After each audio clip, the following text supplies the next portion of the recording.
আসসালামু আলাইকুম প্রিয় দেশবাসী, কেমন আছেন? জানি কেউ ভালো নাই, ভালো থাকার মতো সময়ও না। এখন আপনার আমার ভাই বোন সন্তান অনেকেই রাজপথে তাদের ন্যায্য অধিকারের জন্য আদায়ের জন্য আন্দোলন করতেছে, দাবি জানাইতেছে। সেখানে কিছু সংখ্যক স্বার্থলোভী, কিছু বিরিয়ানির লোভে, কিছু টাকার লোভে, যারা নিজের সহপাঠী সিনিয়র জুনিয়র ভাই বোনদের গায়ে হাত তুলতেছে। তারা কারা? তারা ছাত্রলীগ। ছাত্রলীগ কি? ছাত্রলীগ কি আসলে ছাত্রর বাইরে কোনো লীগ? মানে জনগণের ঊর্ধ্বে, দেশের ঊর্ধ্বে, আইনের ঊর্ধ্বে, রাষ্ট্রের ঊর্ধ্বে? এরা কি? এদের কাজটা কি? এদের ধর্মটা কি? এরা যে কি ছাত্র আদৌ, নাকি সন্ত্রাসী কোনো গোষ্ঠী? আমার এলাকার অনেক ভাই বোন ছাত্রলীগ করে। তারা তো কখনো কারো গায়ে হাত তুলে না, অন্যায় করতেছে না বা অপকর্ম করতেছে না। তারা ছাত্রলীগ, তারা বঙ্গবন্ধুর আদর্শ ধারণ করে, তারা বঙ্গবন্ধুকে মানে। তার মানে এই নয় যে বঙ্গবন্ধু মানার মানে এলো যে আমি রাষ্ট্রের বিরুদ্ধে যাচ্ছি, তা না। তারা তো রাষ্ট্রের মতোই, তারাও রাষ্ট্রের প্রতি যত্নশীল, তারা রাষ্ট্রবিরোধী কোনো কাজ করতেছে না। তো ছাত্রলীগ কেন কোটা আন্দোলনকারী এদের গায়ে হাত তুলবে বর্বরভাবে? এই যে কতগুলো মায়ের বুক খালি হলো, কেন? এই দায় ভাই কে নেবে? সরকার নিবে? আওয়ামী লীগ নিবে? কেউ নিবে না। যার মায়ের বুক খালি হয়েছে সেই বুঝবে যে তার সন্তান হারিয়ে গেছে। কি দরকার ছাত্রলীগের যে নির্মমভাবে এরকমভাবে আক্রমণ করা, সহপাঠীদের জুনিয়র সিনিয়র ভাই বোনদের গায়ে হাত তোলা? এখানে তো তারা সরকার বিরোধী কোনো আন্দোলন করতেছে না, কোনো রাষ্ট্রবিরোধী আন্দোলন করতেছে না। তারা কোটা পদ্ধতিটা বাতিল চায়। দেখেন, স্বাধীনতার 52 বছর পরেও যদি কোঠার মাধ্যমে আপনার চাকরি হতে হয়, তাহলে কি? আপনি যারা মুক্তিযোদ্ধা আছেন তাদের সন্তানরা অবশ্যই চাকরি পাইছে। একজনের 3-3টে সন্তান, 4-4টে সন্তান, নাতি নাতনি সবাই চাকরি পাইছে।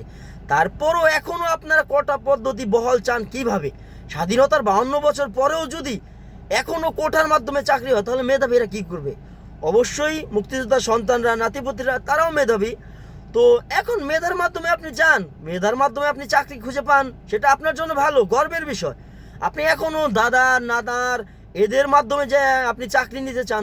সাধারণ যারা মেধাবী ছাত্র আছে, তারা তো প্রশ্নও কিনতে পারতেছে না, তাদের কোনো কোঠা নাই।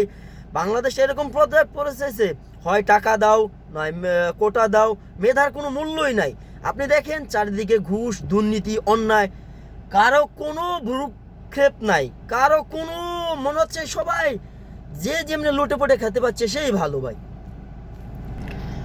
যারা ছাত্রলীগ আছেন, যারা ছাত্রলীগ করেন, তারা তো ছাত্র, তাই না? তারা অবশ্যই ছাত্র, এই জন্যই ছাত্রলীগ করেন। তো ছাত্রলীগ করলে কি যারা আপনার রাষ্ট্রের কাছে কিছু চাইবে, সরকারের কাছে কিছু আবেদন করবে, তাদেরকে আপনারা মারবেন? তাদেরকে মারার অধিকার আপনাদের আছে। আপনারা কেন মারবেন তাদের? ভাই, আপনারা নিজেরাও তো এই ছাত্র, তাই না? আপনারা সবাই তো আর মুক্তিযোদ্ধার সন্তান না, সবাই তো আর কোটার মাধ্যমে আপনিও চাকরি পাবেন না, সবাই তো আর কোটার মাধ্যমে পাবেন না। তো এখানে তো ছাত্ররা কোনো অবৈধ আন্দোলন করতেছে না, তারা তাদের ন্যায্যটাই চাচ্ছে। তো সেখানে আপনারা এরকমভাবে অতর্কিতভাবে হামলা, এটা খুবই খারাপ, খুবই ন্যক্কারজনক। এটা বাংলাদেশ আইন প্রশাসন, এরা তো জনগণের সাথে মজা করে, এরা তো সরকারের দালালি করতেছে। কিন্তু এখানে আইনের লোকদের প্রতি একটা কথা, এখানে কি ছাত্ররা কোনো সরকার বিরোধী আন্দোলন করতেছে? সরকার পতনের কোনো ঘোষণা দিয়েছে? সরকারের কাছে তারা আবেদন করছে, সরকারের কাছে তারা দাবি জানাচ্ছে, এই জন্য তাদের গায়ে গুলি ছেড়বেন, নির্বিচারে এভাবে হত্যা করবেন, মায়ের বুক খালি করবেন? এটা কোন ধরনের বিষয়? এটা কখনোই মানা যায় না, এটা কখনোই গ্রহণযোগ্য নয়।